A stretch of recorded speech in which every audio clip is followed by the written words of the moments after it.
Middle east में जारी संघर्ष का असर अब झारखंड की राजधानी रांची के हवाई अड्डों पर अब साफ नजर आने लगा है। हालात ऐसे बन रहे हैं कि घरेलू उड़ानों के किराए लगातार बढ़ रही हैं और यात्रियों को पहले के मुकाबले कई ज्यादा कीमतें चुकानी पड़ रही हैं।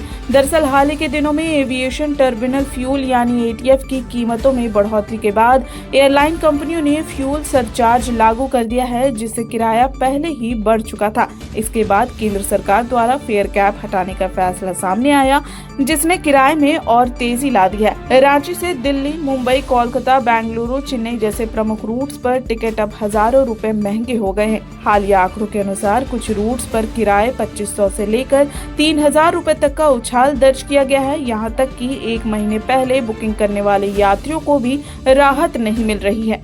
अप्रैल के शुरुआती दिनों में ही रांची से मुंबई का किराया 10 से 11,000 रुपए तक पहुंच गया है, जबकि कोलकाता के लिए भी टिकट 7,000 रुपए के आसपास बिक रही हैं।